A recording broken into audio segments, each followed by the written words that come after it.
देवी पूजी पद कमल तुम्हारे, सुर नर मुनि सब होहि सुखारे। माता पूजी पद कमल तुम्हारे, सुर नर मुनि सब होहि सुखारे। देवी पूजी पद कमल तुम्हारे, सुर नर मुनि सब होहि सुखारे।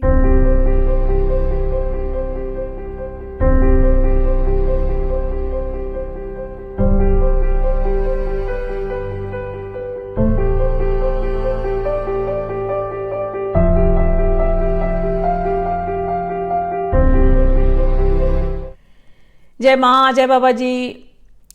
हम लोग मेरे परम पूज्य गुरुदेव बाबा भूतनाथ जी के परम पावन जीवन की स्मृतियों का स्मरण कर रहे हैं। इस वीडियो सीरीज के माध्यम से मैंने जो जो कहानियाँ बताई बाबा भूतनाथ जी की, ऐसे लग रहा था जैसे मैं उनके साथ ये यात्रा कर रही हूँ। ये जो वीडियो है आज की, ये आखिरी है इस सीरीज़ में, लेकिन ये तो कहने के लिए आखिरी है। बाबा जी का काम तो कभी बंद होने वाला नहीं है। बाबा जी हमेशा ही सबको छूते आए हैं, छूते आएंगे। और इस वीडियो के माध्यम से, ये पूरी सीरीज़ के माध्यम से मैं जानती हूँ बहुत लोगों को वो मार्गदर्शन देंगे, बहुतों की शंकाओं का समाधान करेंगे। कोई आर्त हृदय से या कोई साधना विषयक किसी के अंदर शंका हो या जो भी हो मन की बात, मैं जानती हूँ कि बाबा भूतनाथ जी जरूर सभी बातों का समाधान आपको आपके हृदय में देंगे, आपके जीवन में वो एक प्रभाव डालेंगे। जब बाबा जी चले, बाबा जी ने जो देह छोड़ा, अपना समाधि ले ली 1990 में, आप लोगों को पता है, वो कहानी मैंने बताई है। उसके बाद से ऐसा कोई दिन नहीं होता था कि मुझे ऐसा नहीं लगता कि बाबा जी नहीं है मेरे साथ। और मन में हमेशा ये इच्छा होती कि कभी तो मैं बाबा जी की बात सबको बताऊंगी, जैसा मुझे लाभ होता है, ऐसे चमत्कार मैंने देखे हैं, ऐसे सबको देखना चाहिए। कितने सालों से, जब मैं छोटी थी तब से मैं ये सपना संजोए चल रही थी, और अब जाकर के बाबा जी की कृपा से ये सपना, ये पूरी जो 10 वीडियोस बनाई, इसके द्वारा पूरी हुई। जब वीडियो बना रही थी मुझे ये भी नहीं पता था कि इसकी टाइटल क्या होना चाहिए। मैं बड़े उधेड़-बुन में थी कि टाइटल क्या होगा, टाइटल क्या होगा। और मैंने पहले ही वीडियो में बताया था कि हम लोग साधना में बैठे थे, बाबा भूतनाथ जी के मंत्र का 1.25 लाख जप कर रहे थे ग्रुप में। और उसी समय मेरी ध्यानावस्था में बहुत ध्यान जब समाधि लगी मेरी, तो उस समय पे बाबा भूतनाथ जी प्रकट हुए हैं और बाबा भूतनाथ जी ने ये टाइटल दिया। एकदम अभी भी मैं आपसे बोलती हूँ, मेरे कान में आवाज़ गूंजती है। कामाख्या पुत्र शुद्ध शाक्त योगीराज श्री 1008 बाबा भूतनाथ, ये टाइटल, ये उन्हीं का दिया हुआ टाइटल है जो मैंने वीडियो में यूज़ किया। जब ये वीडियो बनने लगी तो मेरे पास बहुत कम फ़ोटो थे। ये चमत्कार मैं अब आप लोगों को बताना चाहती हूँ, शेयर करना चाहती हूँ। आप लोग जो ये वीडियो सुन रहे हैं, बहुत लोगों ने नीचे कमेंट किए हैं और वो पढ़ करके मुझे बहुत अच्छा लगता है कि बाबा जी आप सबको छू रहे हैं। और कुछ लोगों ने पर्सनली मुझे रीच किया इंस्टाग्राम के द्वारा, ईमेल के द्वारा, और मुझे धन्यवाद कहा। आप सब की सेवा करके आप सबको वीडियोस अच्छे लगे, ये सुन करके मुझे बहुत अच्छा लगा। लेकिन सबसे ज़्यादा अच्छी बात जो मुझे लगती है कि जो मैं अपने गुरु के प्रति सेवा करना चाहती थी, उनकी बात सब तक पहुंचाना चाहती थी, वो पूरा हुआ। और उसी में ये जो वीडियो सीरीज़ की जो श्रृंखला थी, इसी में हमारे एक व्यूअर, जब पहला या दूसरा मेरा वीडियो रिलीज़ हुआ, हमारे एक व्यूअर मिस्टर कामाख्या त्रिपाठी, जिनको मैं बहुत बहुत धन्यवाद देती हूँ, हृदय से मैं आभार मानती हूँ आपका। मिस्टर कामाख्या त्रिपाठी ने ईमेल से मुझे रीच किया और 4-5 फ़ोटो मुझे दिए। मैं आपसे सच बताऊं, जब बाबा भूतनाथ जी 1989 में जब बॉम्बे आए थे तो उनका एक पूरा फ़ोटो सेशन मेरे पिताजी ने, उनके गुरु भाई थे मिस्टर सोलंकी, उन्होंने वो आए थे और पूरा एक फ़ोटो सेशन बाबा भूतनाथ जी का बॉम्बे में किया गया था। जो बाबा भूतनाथ जी की कुछ कुछ पिक्चर्स मैंने शेयर की थी, एक में नीला रोब पहना है, एक में उन्होंने वाइट कलर का शॉल पहना है, और भी 2-4 पिक्चरें जो उस समय पे बाबा जी की उम्र 90 साल की है, तो वो सारी पिक्चरें मैंने आप लोगों से शेयर की थी। हुआ ये कि वो पिक्चर्स की कुछ पिक्चर्स मेरे पास थी, बाकी तो नहीं रही। उस ज़माने में 1989 में हम लोग डिजिटल प्रिंट्स नहीं लेते थे, हम लोग प्रिंट कॉपी, दुकान में जाना होता है, प्रिंट लेना होता था रील से। तो प्रिंट कॉपीज़ जो थी एल्बम में रखी थी, और बम्बई के बारिश में वो कॉपीज़ ख़राब हो गई थी। तो जब मैं गई वो फ़ोटोज़ ढूंढने के लिए तो मुझे अच्छी फ़ोटो मिली नहीं, सारी की सारी ख़राब हो गई। बहुत गिनी चुनी कुछ कुछ अच्छी फ़ोटो मेरे पास थी। जब ये वीडियो सीरीज़ बनाना शुरू किया तो मेरे मन में उधेड़-बुन थी कि पिक्चर अच्छी नहीं है, फ़ोटो अच्छी नहीं है। और एक बाबा जी की फ़ोटो थी जिसमें वो ऑरेंज रोब पहनते हैं, और वो फ़ोटो पूरी ख़राब हो गई। मुझे इतना दुख हो रहा था कि ये मेरी फेवरेट पिक्चर थी, मुझे वो ऑरेंज रोब में बहुत अच्छे लगते थे बाबा जी, वो ख़राब हो गई। कोई बात नहीं है, मैंने सोचा क्या पता अभी डिजिटल समय हो गया है, शायद उसको हम वापस से कुछ ठीक कर पाएंगे। लेकिन अनफॉर्चुनेटली वो इतनी ख़राब हो गई थी कि उसमें से कुछ भी ठीक करना नामुमकिन था। फिर भी जो है जैसा है, जो थोड़ी बहुत पिक्चर्स थी, मैंने कहा चलो इसी फ़ोटोज़ में हम लोग काम चला लेंगे, और वीडियो बनाना शुरू किया। 2 वीडियो नहीं, 2 ही वीडियो शायद रिलीज़ हुई थी, और कामाख्या जी के 4-5 फ़ोटो आए, और आप विश्वास नहीं करेंगे उसमें एक फ़ोटो थी ऑरेंज रोब में। मुझे ऐसे लगा जैसे बाबा जी मुझसे बात कर रहे हैं, और बाबा जी बोलते हैं तो चिंता मत कर, मैं हूँ ना। और वो फ़ोटो आई, फिर मैंने कनेक्ट किया कामाख्या जी से, और कामाख्या जी ने बहुत सारी फ़ोटो, एक तो कामाख्या जी का नाम भी इतना सुंदर है कामाख्या। मैंने उनसे पूछा आपका ये नाम, तो उन्होंने कहा जब मैं पैदा हुआ था मेरा नाम भी बाबा भूतनाथ जी का दिया हुआ था। मेरे माता पिता बाबा भूतनाथ जी के बहुत बड़े भक्त हैं, और उन्होंने, कामाख्या जी ने अपने आर्काइव से मुझे बहुत सारे बाबा भूतनाथ जी के फ़ोटो शेयर किए, पुराने। और जो मैंने सीरीज़ में, जितनी सीरीज़ आपने देखी है अब तक की 10 वीडियोज़ में, हर वीडियो में मैंने वो सारे फ़ोटोज़ अलग अलग तरीके से बिगिनिंग में सेव किया है, शेयर किया है। इसमें मैं मेरे और एक जिन्होंने मेरी सहायता की, हार्दिक को भी मैं बहुत दिल से धन्यवाद कहती हूँ। सारे फ़ोटोज़ लेकर के वो एक वीडियो में डालते गए। तो ये 2 व्यक्ति, इन्होंने मेरी बहुत सहायता की है इस वीडियो सीरीज़ को बनाने में, हार्दिक ने और कामाख्या त्रिपाठी जी ने। अब आगे चलते हैं उस बात को लेकर के। तो जब कामाख्या त्रिपाठी जी से कनेक्ट हुआ तो उन्होंने कहा, मैंने उनसे पूछा कि आपके पास इतनी फ़ोटोज़ आई कहाँ से? उन्होंने कहा मैंने अपनी माँ के, मेरी माता जी के पास, उनके पास एल्बम में से मैंने आपको दी है। और उनकी माता जी को भी बहुत धन्यवाद जो उन्होंने इस प्रकार से फ़ोटो संभाल करके रखी है, क्योंकि ये पुराने रेयर फ़ोटोज़ हैं, ये मिलने मुश्किल हैं।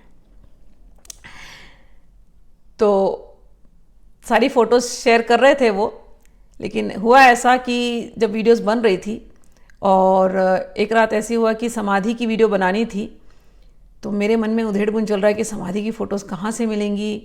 और मेरे पास केवल एक फ़ोटो थी समाधि की, जो कि ब्लैक एंड वाइट थी। तो मन में था कि ये कलर होती तो कितना अच्छा होता। ऐसा उधेड़-बुन में मैं सोई रही, रात को सो गई कि बाबा जी फ़ोटोज़ ही नहीं है समाधि की, कहाँ से मिलेगी, मेरा कुछ I don't know how to get it. और ऐसे उधेड़-बुन में सोई। सुबह जब उठती हूँ तो देखा कि कामाख्या त्रिपाठी जी ने ऑलरेडी 4 या 5 फ़ोटो समाधि की भेज दी, और सारी की सारी कलर फ़ोटो। मैंने कहा, मेरे आंखों से फिर आंसू। मैंने कहा आपको पता नहीं है मैं कितनी उधेड़-बुन में थी कि समाधि की फ़ोटो कहीं से मिल जाए, और आज आपने दे दी। बाबा भूतनाथ जी के भक्तों से कनेक्ट करने में बहुत मन को अच्छा लगता है। सभी के अंदर सभी की बातें ऐसी ही हैं कि कैसे बाबा जैसे कामाख्या जी ने कहा वो 8 साल की उम्र में मिले थे, तो कैसे बाबा जी ने अपनी छाप छोड़ी है कि आज तक वो श्रद्धा बरकरार है, हिलती नहीं। किसी ने भी बाबा जी को एक बार जीवन में देखा है तो वो बाबा जी को भूल ही नहीं सकते थे। ऐसा आकर्षक व्यक्तित्व। बाबा जी की चमत्कार की कहानियां तो मैंने बताई हैं, एक और चमत्कार की कहानी बता देते हैं। समाधि की बात करने में थोड़ा सा अभी मन नहीं कर रहा, तो पहले एक और चमत्कार की बात कर देते हैं। बाबा जी को कानपुर के भक्तों ने बुलाया। वहाँ पर एक मिस्टर टंडन थे। मिस्टर टंडन के घर में बाबा जी गए और बाबा जी हमेशा की तरह सत्संग कर रहे हैं, कीर्तन कर रहे हैं, भजन कर रहे हैं। सब कुछ होने के बाद जैसे था, भक्त लोग तो उनको छोड़ेंगे नहीं, कोई नहीं छोड़ता बाबा जी को, तो उनको फिर से गायब होने का मन किया। जैसे पहली बार वो पटना से गायब हो गए थे गंगा जी से, ऐसे ही इस बार बाबा जी ने क्या किया, भक्तों को कहा मैं ना एक रूम में, मुझे एक रूम कमरे में मैं आराम कर रहा हूँ, आप लोग बाहर से दरवाज़ा बंद करके ताला लगा दो। भक्तों ने कहा ठीक है। बाबा जी रूम में गए। वो रूम में कहीं से निकलने की कोई जगह नहीं है, रूम में बंद तो बंद। भक्तों को लगा अच्छा बाबा जी अपना आराम कर रहे हैं, बाद में देख लेंगे शाम को, लॉक करके चले गए। शाम को खोलते हैं तो वहाँ पर है ही नहीं बाबा जी। और फिर वहाँ से कामाख्या, लखनऊ कामाख्या धाम से फ़ोन आया इनको कि आप लोग चिंता मत करो, बाबा जी कानपुर में नहीं है, बाबा जी लखनऊ पहुँच गए।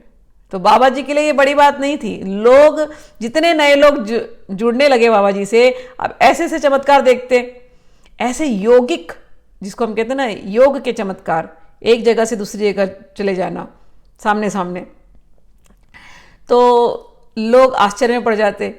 तो ऐसे तो न जाने कितने चमत्कार बाबा जी जब थे तो उन्होंने किया है। निसंतानों को संतान मिलना, और हवा से कुछ ला करके दे देना।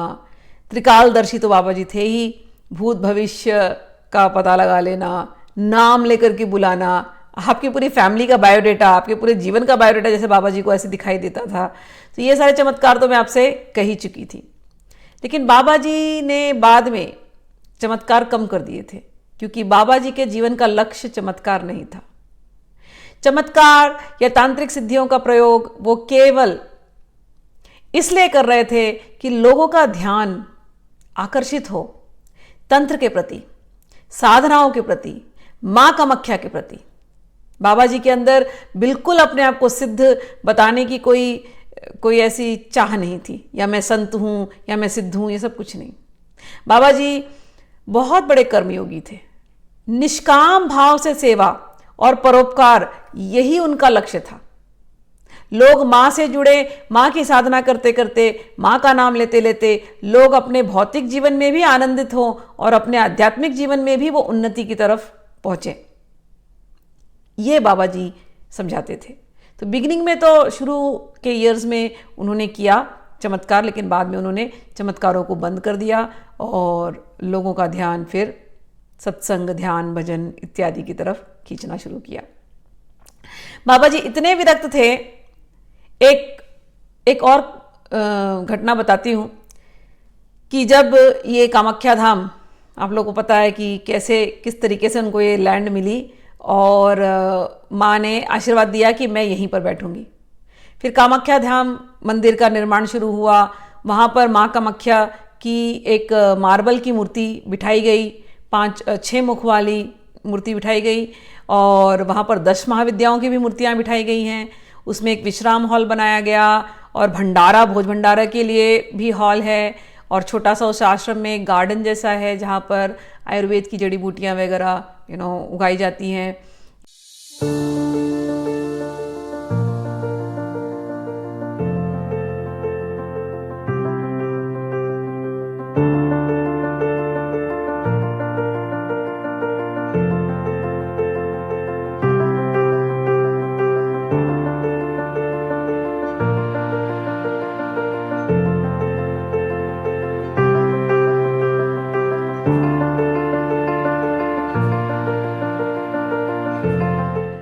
बाबा जी जब बिगिनिंग ईयर्स में, जब इस आश्रम में काम चल रहा था, तो एक बार बाबा जी हवन कर रहे थे, तो लोग आकर के डोनेशन दे रहे थे।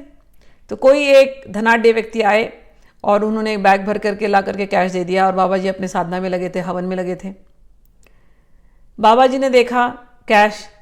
कई बार लोगों को ना घमंड होते हैं ना, जैसे कि अरे हम तो इतना है हमारे पास, हम दान दे रहे हैं तुमको, तुम्हारा मंदिर ऐसा हमारी वजह से होगा, ऐसा कहीं होगा। बाबा जी तो विरक्त थे, उनको क्या किसी के धन से लेना देना। जिसके साथ माँ है और माँ बता रही ये जगह तुम्हारी, उनको क्या धन की लालच होगी किसी की। वो व्यक्ति बैठे, उनकी पत्नी बैठी, अब बाबा जी, और वो बैग खोले, बाबा जी उसमें से नोटों की गड्डियाँ निकाल रहे हैं। उन नोटों की गड्डियाँ निकाल करके हवन में डालने लगे, स्वाहा स्वाहा स्वाहा। देखते देखते पूरा बैग खाली, सारी नोटों की गड्डियाँ जल गई। पत्नी देख रही है वहां से, घबराई, इतना पैसा दिया है, ये क्या कर रहे। अब कौन बाबा जी को प्रश्न करे। बाबा जी अपने जीवन में ये बताना चाहते थे कि धन उनके लिए कुछ नहीं, मान, यश, प्रतिष्ठा, बड़ाई के लिए नहीं कर रही है। मां की आज्ञा थी, शिव जी की आज्ञा थी, परोपकार करना। और आश्रम इसीलिए खोला गया है कि सभी का भला हो। बाबा जी के पास जो कोई भी मिलने आता, बाबा जी ये नहीं देखते थे कि गरीब है, अमीर है, छोटा है, बड़ा है, जात पात कुछ नहीं। बाबा जी कहते थे मेरे सामने कोई मुसलमान आए, या कोई पारसी आए, या कोई क्रिश्चियन आए, या कोई अन्य धर्म का आए, या कोई धनी आए, या कोई गरीब आए, ये सब के सब एक ही हैं। ये सब के सब मां कामाख्या के बेटे हैं, बच्चे हैं। हम सब मां कामाख्या के बच्चे हैं। बाबा जी कहते थे उन्हीं मां का तुम स्मरण करो, उन्हीं जगत जननी जगदाम्बिका का तुम स्मरण करो, रात दिन उनका कीर्तन करो, और उनके आशीर्वाद से तुम अपने घर में उनको बैठाओ, अपने हृदय में उनको बैठाओ, अपने मन में अपनी मां को बैठाओ। तुम उनके आशीर्वाद से तुम्हारा जीवन सफल हो जाएगा, तुम्हारे परिवार वालों का जीवन सफल हो जाएगा, तुम्हारे आसपास वालों का जीवन सफल हो जाएगा। मां के साथ तुम हृदय से जुड़ो। ये बाबा जी सभी को सिखाते थे। ऐसे विरक्त बाबा जी, चमत्कारी तो थे ही, दिखने में इतने अच्छे, और दया और परोपकार ये भी इनके अंदर ऐसी ही थी। कामाख्या मंदिर का कार्य अच्छे से चलता रहा। बाबा जी, जैसे मैंने आपसे कहा, 89 में बॉम्बे आए। उसके बाद बाबा जी उस समय तक 90 साल के हो गए थे। जनवरी 1, 1990 में लखनऊ में कामाख्या धाम में बाबा जी का जन्मदिन मनाया जा रहा था। 90 ईयर्स कंप्लीटेड। जन्मदिन के दिन पूरे देश से बहुत सारे लोग आए और बड़े जोर शोर से जन्मदिन मनाया जा रहा था, जैसे कि हर साल होता है। लोग आकर के, लोगों ने कविताएं सुनाई, श्लोक कहे, कुछ अपने हृदय की भावनाओं को लिख करके व्यक्त किया।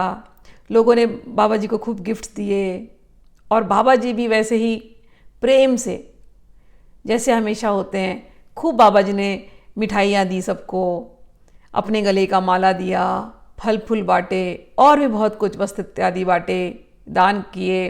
खूब बड़े जोरों शोरों में दिन भर भंडारा होता रहा। 1 तारीख से सेलिब्रेशन शुरू हुआ था, 4 तारीख तक ये उत्सव, जन्मोत्सव चलता रहा। 2 तारीख को बाबा भूतनाथ जी ने अपना आखिरी प्रवचन दिया।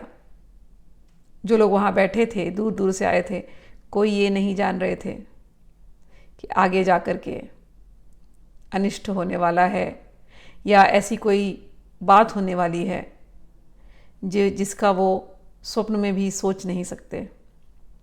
किसी को कुछ नहीं पता।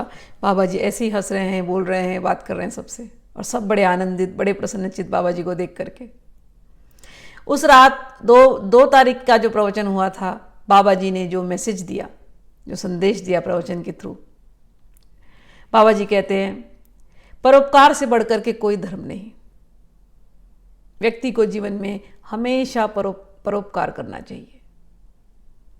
बाबा जी ने कहा कि जब आपको किसी से कुछ चीज़ मिलती है तो व्यक्ति बहुत खुश होते हैं जब कोई दूसरा देता है तो, लेकिन जब व्यक्ति का अपना खुद का चीज़ जब उसके हाथ से निकल जाए या उसको किसी को देना पड़े तो व्यक्ति बहुत दुखी होते हैं। ये जो भावना है कि हम केवल लें और लेने में सुख, और हम किसी को कुछ दे नहीं, और देने से हमें दुख, अगर ऐसा आचरण होगा तो व्यक्ति दुखी ही होगा। हमेशा देने का भावना रखें। जो कोई किसी से भी लेगा, ये बाबा जी के वह शब्द हैं, जो कोई किसी से कुछ भी लेगा उसे आगे जाकर के वो चीज़ उसको लौटानी ही पड़ेगी। इसलिए लेने की भावना ना रख करके हमेशा देने की भावना रखें, हमेशा दान करें, हमेशा परोपकार करें। परोपकार से बढ़ करके कोई धर्म नहीं है। सत्य के रास्ते चले, माँ से जुड़े, माँ का कीर्तन भजन करें, माँ से जुड़े। ये बाबा जी का आखिरी मैसेज था, आखिरी सत्संग था। 2 तारीख की रात को, 3 तारीख को रात को, 3 तारीख को भी फेस्टिवल्स होते रहे, उत्सव मनाते रहे। 4 तारीख को ज़्यादातर लोगों ने विदाई ली, क्योंकि भारतवर्ष से आए थे हर जगह से, सबने फिर विदाई ली। बाबा जी ने सबको वैसे ही जाते वक्त विदाई भी इतने ही प्यार से दिया, किसी को कुछ जरा भी आइडिया नहीं था क्या होने वाला है आगे चलकर। 4 तारीख को भी सब कामाख्या धाम से चले गए। फिर 9 तारीख को 9 जनवरी आई। 9 जनवरी के दिन बाबा जी ने कहा मैं अपने अनुष्ठान में जा रहा हूँ, और दोपहर के 11:15 बजे बाबा जी ध्यानस्थ हुए और ओम माँ, ओम माँ, ओम माँ ये कहते हुए 3 बार उच्चारण करते हुए बाबा जी ने अपनी आखिरी सांस ली, और ये जो भौतिक देह था उसको बाबा जी छोड़ करके हमेशा के लिए माँ कामाख्या की गोद में समा गए।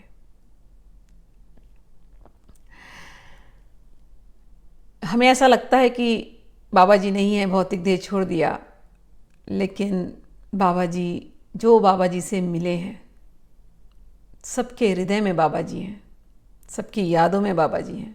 और जो बाबा जी की ये वाणी आज जो सुन रहे हैं, आप सबके हृदय में भी बाबा जी हैं। बाबा जी ने ये माध्यम चुना है लोगों को छूने के लिए, तो बाबा जी जैसे व्यक्तित्व कभी जाएंगे नहीं। मैं तो इतना ही जानती हूँ, हमेशा थे, हमेशा हैं और हमेशा रहेंगे, आगे और लोगों को छुएंगे। इसीलिए इस प्लेटफॉर्म से बाबा जी ने अपने बारे में बुलवाया है। उनकी इच्छा के बिना तो कुछ नहीं हो सकता, हम तो केवल कठपुतली हैं। तो कहने को हम कह रहे हैं कि भौतिक शरीर छोड़ करके माँ के गोद में समा गए, लेकिन बाबा जी हमेशा ही हैं।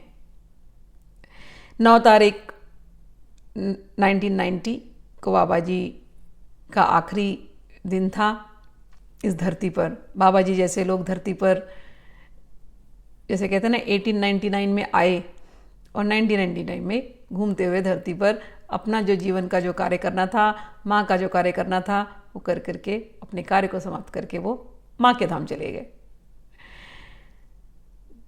उसके बाद लोगों तक खबर पहुंचाई गई। धीरे धीरे धीरे धीरे पूरे भारतवर्ष के जितने शिष्य थे, जितने फॉलोअर्स थे, सबको खबर मिली। सब लखनऊ आने लगे और 12 तारीख तक बाबा जी की बॉडी को, देह को वैसे ही रखा गया लोगों को अंतिम दर्शन के लिए। 12 तारीख इतनी भीड़ मच गई, इतनी भीड़ मच गई। 12 तारीख को खूब उनकी पूजा हुई आखिरी। बहुत सारे काशी के पंडित वगैरह आए थे। तीनों दिन खूब दुर्गा पाठ, गीता पाठ ये सब होने लगा। फिर आखिरी जो रिचुअल्स करने थे वो सब होने के बाद बाबा जी का जो शरीर था उनकी समाधि दी गई वहीं कामाख्या धाम में। जिन्होंने देखा, आखिरी दर्शन किया, वो ये कहते थे कि ऐसे लगता था बाबा जी अभी ध्यानावस्था में हैं। ऐसे लगता ही नहीं था कि बाबा जी ने शरीर छोड़ दिया। ऐसे बाबा जी दिखाई दे रहे थे आखिरी क्षणों में भी। और बाबा जी को जब समाधि दे दी गई 12 तारीख के दोपहर को 3 बजे, लोगों ने भूतनाथ जी की जय, भूतनाथ बाबा जी की जय, बाबा जी की जय जयकार करते हुए फिर नेत्रों में आंसू भर करके और कुछ यादों को लेकर के, स्मृतियों को लेकर के सबने फिर उनको वहाँ से विदा किया और फिर लोग अपने अपने घर पर चले आए। ये कह रही हूँ समाधि की बात, लेकिन कहा नहीं जा रहा मुझसे, तो इसीलिए शब्द भी नहीं मिल रहे। क्योंकि शब्द ही नहीं है। चलिए, बाबा जी कहीं नहीं है, बाबा जी हमेशा हमारी यादों में है, हमारे हृदय में है और हमारी आत्मा के साथ जुड़े हुए हैं। गुरु गीता का एक श्लोक लेकर के अब मैं इस सीरीज़ को यहाँ इसका उपसंहार करती हूँ। भगवान शिव कहते हैं गुरु गीता में एक बात कही गई है, यह गुरु स शिव, जो गुरु है वही शिव है, जो शिव है वही गुरु है। बाबा भूतनाथ जी के जीवन में ये बिल्कुल सत्य है ये बात। जो शिव हैं वही गुरु हैं, जो गुरु हैं वही शिव हैं। और भगवान शिव जी ने कहा, जपस्तपो व्रतम तीर्थम यज्ञो दानम तथैव च गुरु तत्वम विज्ञाय सर्वव्यर्थ भवेत् प्रिये। भगवान महादेव कहते हैं कि गुरु को हमेशा याद करो, गुरु की हमेशा सेवा करो। क्यों? गुरु की सेवा करने से, गुरु के स्मरण करने से जप का, सभी जपों का फल तुम्हें मिल जाता है, हर प्रकार के तप का फल तुम्हें मिल जाता है, तीर्थों का फल मिल जाता है, दान का फल मिल जाता है।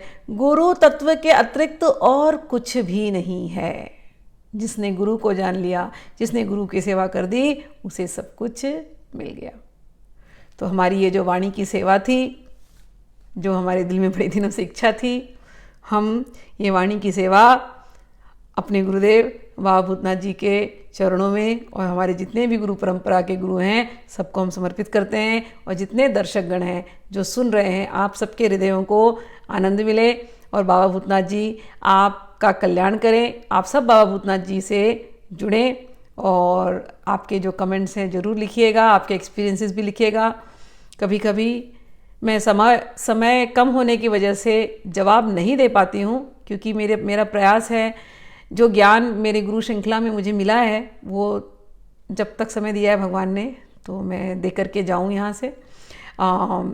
तो आप लोग कमेंट्स लिखते रहिएगा, जब जब समय मिलेगा मैं ज़रूर जवाब दूंगी। अगर जवाब नहीं दूंगी तो मेरी छोटी सी ये कमी को आप लोग इग्नोर कर देना। बाबा जी से जुड़िए, माँ आपका कल्याण करें, बाबा जी आपका कल्याण करें। जय माँ, जय गुरुदेव, जय बाबा जी।